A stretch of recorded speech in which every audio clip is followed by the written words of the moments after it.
राधे, नमस्ते, good morning. स्वागत।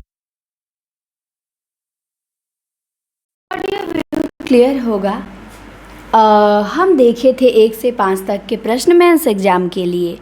अब इस वीडियो में हम देखेंगे 5 से 10 तक के क्वेश्चन। आप लोग बोले मैम शब्द कम है। शब्द कम नहीं है, आप गिनिए 125-150 शब्द होंगे, कम नहीं है। जब ज़्यादा होता है तो आप कहते हैं ज़्यादा है मैम, कम कैसे लिखना है, कम शब्दों में नहीं लिख पा रहे हैं। और जब कम लिख के दिखा रहे हैं तो आप कह रहे हैं मैम कम हो जा रहा है। कम नहीं है, वहाँ आप लिखेंगे, वहाँ शब्द सीमा मैनेज हो जाएगी, उसकी आप चिंता ना करिए। तो दिया है रीति सिद्ध काव्य धारा का अभिप्राय स्पष्ट करते हुए। मैंने लॉन्ग क्वेश्चन आप लोगों को बहुत कराए हैं, जो 100 तक PDF दिया है उसमें बहुत बड़े बड़े क्वेश्चन कराई हूँ मैं। तो रीति सिद्ध काव्य धारा का अभिप्राय स्पष्ट करते हुए इसकी प्रमुख विशेषताएं बताइए। रीति सिद्ध काव्य धारा के अंतर्गत उन कवियों को रखा जाता है जिन्होंने कोई प्रत्यक्ष लक्षण ग्रंथ तो नहीं लिखा, परंतु जिनकी रचनाओं में काव्य शास्त्रीय नियमों और रीतियों का पूरा पालन पूर्ण सिद्धहस्ता के साथ किया गया है। तो रीति सिद्ध काव्य धारा का अभिप्राय स्पष्ट करते हुए इसकी विशेषता बतानी है। तो अभिप्राय तो हमने बता दिया, अब इसकी विशेषता बताएंगे कि रीति ज्ञान का अंतर्निहित प्रयोग। इन कवियों ने स्वयं को आचार्य सिद्ध करने का प्रयास नहीं किया।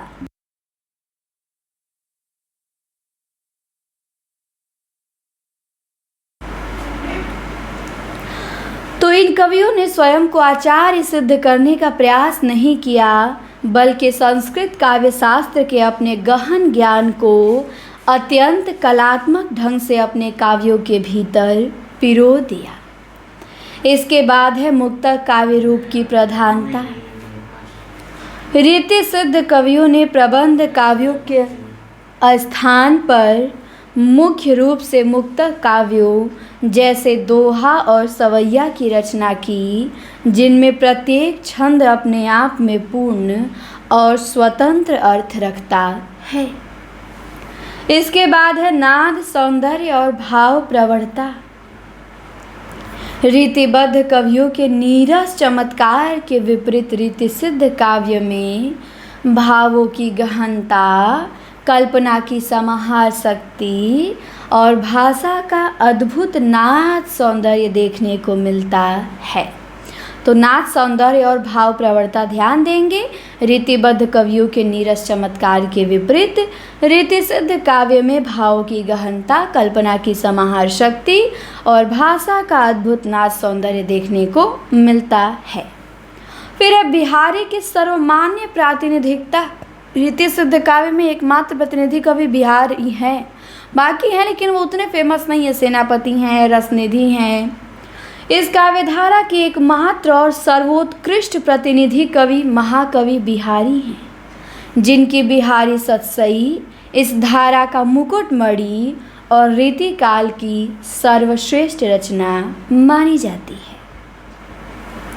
विशेषता हमने देख लिया, आप निष्कर्ष लिखेंगे कि अतः रीति सिद्ध काव्य धारा उस मार्ग का प्रतिनिधित्व करती है जहाँ शास्त्रीय नियमों का बोझ नहीं है, बल्कि रीति का ज्ञान कवि की अंतर्दृष्टि बनकर अत्यंत सरस और प्रभावोत्पादक काव्य का निर्माण करता है। इसके बाद प्रश्न नंबर 7 में आ जाइए। 6 तो हमने देख लिया। 7वां प्रश्न है कि बिहारी ने गागर में सागर भर दिया है। इस कथन को सोदाहरण और तर्कपूर्ण समीक्षा कीजिए। तो आइए देखते हैं। महाकवि बिहारी रीतिकाल के रीति सिद्ध धारा के सर्वश्रेष्ठ कवि हैं। उनके एकमात्र ग्रंथ बिहारी सतसई के छोटे छोटे दोहों में अर्थ की जो अथाह गहराई और व्यापकता समाहित है, उसी के आधार पर विद्वानों ने कहा है कि उन्होंने गागर में सागर भर दिया है। क्या है कि महाकवि बिहारी रीतिकाल के रीति सिद्ध धारा के सर्वश्रेष्ठ कवि हैं और उनके एकमात्र ग्रंथ बिहारी सतसई के छोटे छोटे दोहों में अर्थ की जो अथाह गहराई और व्यापकता समाहित है, उसी के आधार पर विद्वानों ने कहा है कि उन्होंने गागर में सागर भर दिया है। अब है कल्पना की समाहार शक्ति। बिहारी के पास अत्यंत सीमित शब्दों में पूरी कथा, दृश्य या भावना को उकोरने की पृष्ठभूमि और नायक नायिका की मानसिक दशा का चित्रण कर देते हैं।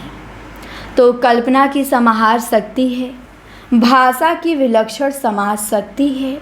उन्होंने ब्रज भाषा के ऐसे सटीक और बहुअर्थी शब्दों का चयन किया है जो कम से कम शब्दों में अधिक से अधिक अर्थ व्यक्त करने में पूर्णतः सक्षम है। अब है भाव और चेष्टाओं का सूक्ष्म अंकन। बिहारी नायिका के नेत्रों के संकेत, उसकी मुस्कान और शारीरिक चेष्टाओं का इतना सूक्ष्म और सजीव वर्णन करते हैं कि पूरा दृश्य चलचित्र की भांति नेत्रों के समक्ष उपस्थित हो जाता है।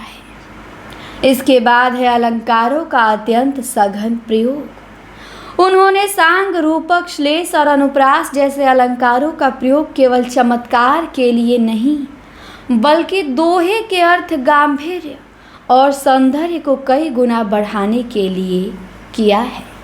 तो हमने देखा, क्या हेडिंग देखा? कल्पना की समाहार शक्ति, भाषा की विलक्षण समाज शक्ति, भाव और चेष्टाओं का सूक्ष्म अंकन, अलंकारों का अत्यंत सघन प्रयोग।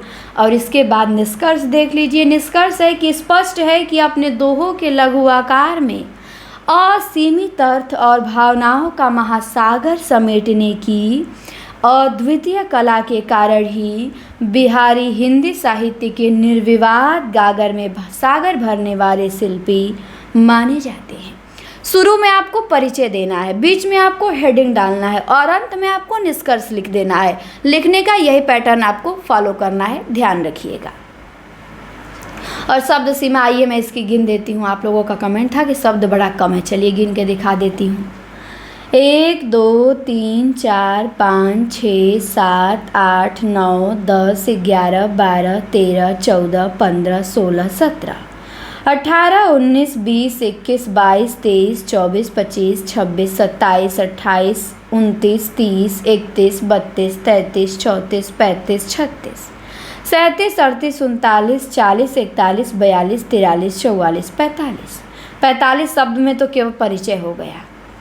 46 47 48 49 50 51 52 53 54 55 56 57 58 59 60 61 62 63 64 65 66 67 68 69 70 71 72 73 74 75 76 77 78 79 80 81 82 83 84 85 86 87 88 89 90 91 92 93 94 95 96 97 98 99 100 1 2 3 4 5 6 7 8 9 10 11 12 13 14 15 16 17 18 19 20 120 शब्द केवल दो ही हेडिंग में हो गए। आप देख लीजिए।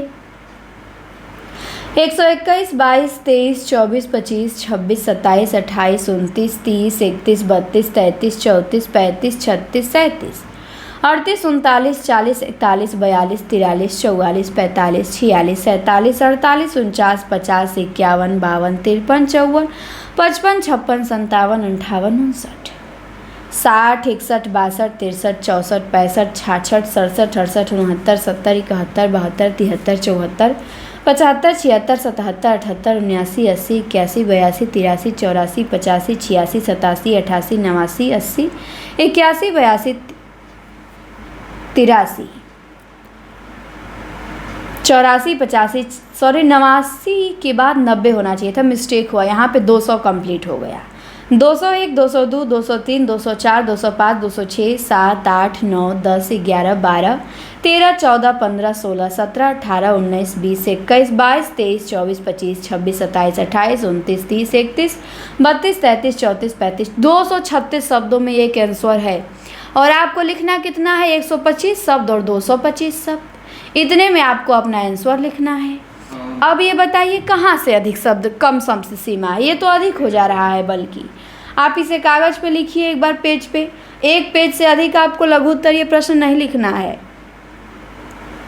तो ध्यान दीजिए, शब्द सीमा इसकी अधिक है, कम नहीं है। बस देख के आपको देखने में लग रहा है यहाँ घना घना लिखा गया, टाइप किया गया, तो आपको लग रहा है कि कम है, और जब यही गिनने में लग रहा है कि ये तो 200-250 हो जा रहा है एक प्रश्न का उत्तर, तो ये बिल्कुल सटीक है शब्द सीमा एकदम। आप जिसको जिस रूप में देना चाहेंगे, लघु उत्तरीय बनाना चाहेंगे प्रश्न लघु उत्तरीय बन जाएगा, दीर्घ उत्तरीय बनाना चाहेंगे दीर्घ उत्तरीय बन जाएगा।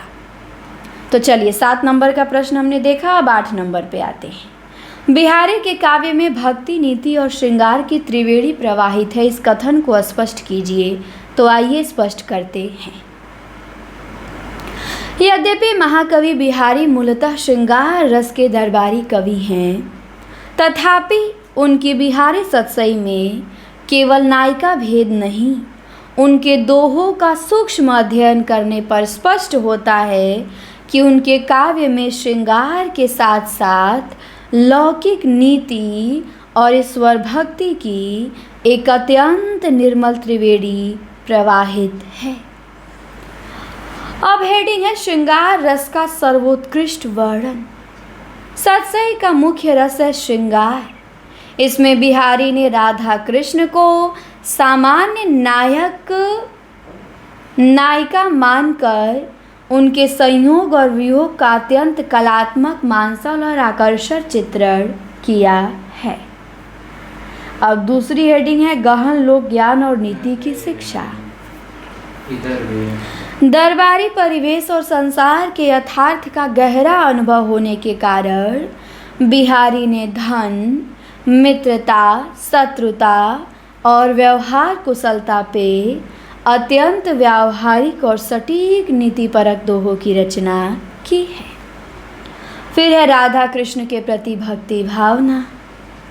यद्यपि उनकी भक्ति में सूर्य या तुलसी जैसी तन्मयता नहीं है, फिर भी सतसई के मंगलाचरण जैसे मेरी भव बाधा हरो, ये उदाहरण दे सकते हैं। मेरी भव बाधा हरो, राधा नागरी सोए, जातन की झाई परे, श्याम हरित दुति होए। मंगलाचरण सहित अनेक दोहे में उनकी राधा कृष्ण के प्रति सच्ची दास्य और माधुर्य भक्ति प्रकट हुई है। अब है तीनों धाराओं का अद्भुत काव्यात्मक समन्वय। बिहारी की सबसे बड़ी विशेषता यह है कि वे एक ही दोहे में अपनी चमत्कारिक भाषा शैली से भक्ति, नीति और श्रृंगार तीनों के अर्थ एक साथ व्यक्त करने का अद्वितीय कौशल रखते हैं। तो तीनों धाराओं का अद्भुत काव्यात्मक समन्वय बिहारी ने किया है। निष्कर्षतः बिहारी का काव्य केवल विलासिता का दर्पण नहीं है, बल्कि उसमें प्रेम की रसधारा, सांसारिक यथार्थ का नीति ज्ञान और आध्यात्मिक भक्ति का एक ऐसा संतुलन संगम उपस्थित है जो उसे कालजयी बनाता है। इसके बाद प्रश्न नंबर 9 है रीति मुक्त काव्यधारा की अवधारणा को स्पष्ट करते हुए इसकी प्रमुख प्रवृत्तियों का उल्लेख कीजिए। तो रीति काल के अंतर्गत क्या है प्रश्न की रीति मुक्त काव्यधारा की अवधारणा को स्पष्ट करते हुए इसकी प्रमुख प्रवृत्तियों का उल्लेख कीजिए। तो आइए उल्लेख करते हैं। अंतर्गत रीति मुक्त काव्यधारा उन स्वच्छंद और भाविक कवियों का समूह है जिन्होंने दरबारी बंधनों, लक्षण ग्रंथों के शास्त्रीय नियमों और कृत्रिम चमत्कार प्रदर्शन को पूरी तरह नकार कर अपने हृदय की सच्ची अनुभूतियों को काव्य का विषय बनाया है। अब है शास्त्रीय नियमों से पूर्ण मुक्ति। इन कवियों ने रस, छंद और अलंकार के किसी भी बने बनाए सांचे को स्वीकार नहीं किया। उनकी कविता काव्य शास्त्र के नियमों से नहीं बल्कि सीधे उनके हृदय की प्रेरणा से निकली है। फिर है स्वच्छंद और एक निष्ठ प्रेम का चित्रण। रीतिमुक्त कवियों का प्रेम दरबारी विलासिता का अंग नहीं था। यह उनकी अपनी निजी प्रेमिकाओं के प्रति अत्यंत गहरा, एकनिष्ठ और पारदर्शी लौकिक प्रेम था। फिर है विरह वेदना की गहन मार्मिकता। इस धारा के काव्य में संयोग की अपेक्षा वियोग श्रृंगार की प्रधानता है। इनका विरह अत्यंत स्वाभाविक, हृदय विदारक और आंसुओं में डूबा हुआ है, जिसमें कोई कृत्रिमता नहीं है। तो विरह वेदना की गहन मार्मिकता भी देखने को मिलती है। अब है आत्माभिव्यक्ति और लाक्षणिक भाषा का प्रयोग। इन्होंने लोक दिखावे के बजाय स्व अनुभूति को काव्य का आधार बनाया और अपनी पीड़ा व्यक्त करने के लिए लाक्षणिकता और मुहावरेदारी का अभूतपूर्व प्रयोग किया। अब निष्कर्ष देख लेते हैं।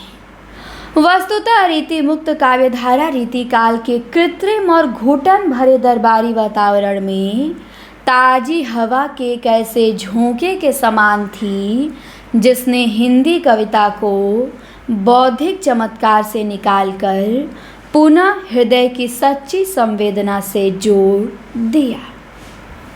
अब है 10वां प्रश्न। घनानंद प्रेम की पीर के सर्वोच्च कवि हैं।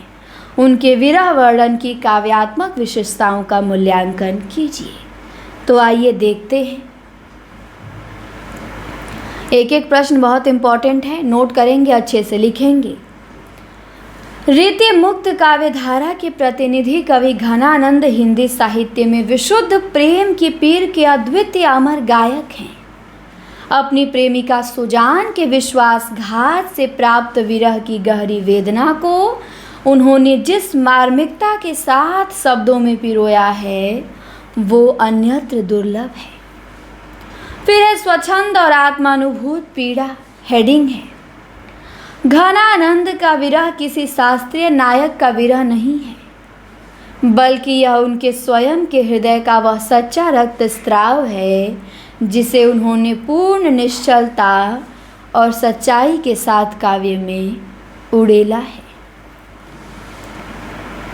फिर है स्मृतियों और अंतर्दशाओं का सूक्ष्मांकन। उन्होंने बाहरी विलाप की अपेक्षा प्रियतमा की स्मृतियों, मन की छटपटाहट और हृदय के भीतर उठने वाली मूक पीड़ा का अत्यंत मनोवैज्ञानिक और सूक्ष्म चित्रण किया है।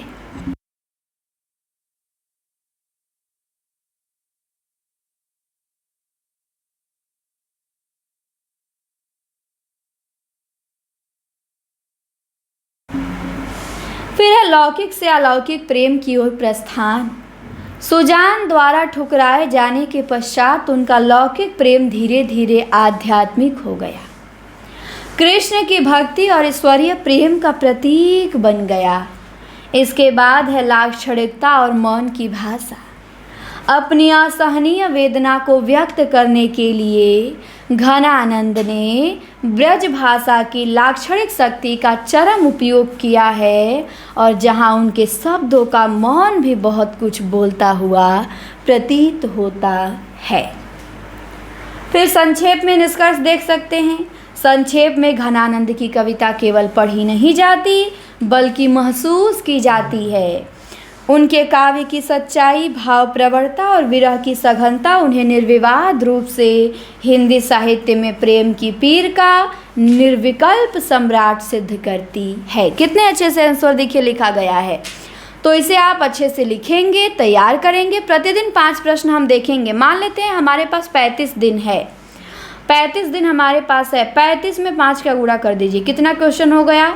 25 17, मतलब कि 175 क्वेश्चन। हम 100 क्वेश्चन मैं आप लोगों को दे चुकी हूँ ऑलरेडी, और 175 क्वेश्चन और होगा तो 275, मतलब 300 के आसपास हम क्वेश्चन देख लेंगे। डेली अब 5 मिलेगा, चाहे कुछ भी हो जाए। मैं पूरा प्रयास करूँगी आपको 5 प्रश्न डेली दूँ, और बीच बीच में एक आध मैराथन क्लास भी लाऊँ चैप्टर वाइज एक एक युग को समझाने के लिए। तो वो भी मैं जल्दी लाने वाली हूँ, क्योंकि अब मेरा पूरा ध्यान LT ग्रेड पे आ चुका है। TGT PGT के साथ LT ग्रेड पे ही बराबर भी फोकस करना है। तो अब आप लोग दम लग जाइए, मेहनत करिए, मेरी तरफ से कोई कमी नहीं होगा। और शब्द सीमा आपने देख ही लिया। कोई डाउट हो कमेंट में पूछ सकते हैं। और हमारे बैच से जुड़ना चाहते हैं, आगाज बैच से आप जुड़ेंगे तो टीजीटी पीजीटी एलटी तीनों का बैच आपको मिलेगा। फीस मात्र है 599। तीनों से आप जुड़ेंगे तो 599। पीडीएफ मिलेगा एलटी के बैच में आपको इन सब क्लासों का, और जो पहले 100 क्वेश्चन हुए हैं उनका सारा का पीडीएफ देंगे ताकि आप आसानी से देख के लिख सकें। और टीजीटी पीजीटी के लिए डेली प्रैक्टिस सेट होगा, डेली टेस्ट आपका हो रहा है। आज ऑनलाइन मॉक टेस्ट है, 65 पीडीएफ टेस्ट हो चुके हैं। तो एकदम दमदार तैयारी, तीनों एग्ज़ाम की इतने कम बैलेंस में कहीं नहीं होगी। चाहे आप उठा के देख लीजिए पूरे यूट्यूब में, 599 में कोई तीनों की तैयारी करा दे। और इसी नंबर पे आपको व्हाट्सअप मैसेज करना है कि मैम हमें आपके आगाज बैच से जुड़ना है टीजीटी पीजीटी एलटी के लिए, और इसी नंबर पे पेमेंट करके स्क्रीनशॉट भेज देंगे, आप जोड़ दिए जाएंगे और सारा पीडीएफ आपको मिल जाएगा। तो मैसेज ज़रूर करें। धन्यवाद। हम जल्दी मिलते हैं अगली वीडियो में। क्लास कैसी लगी ज़रूर बताएं।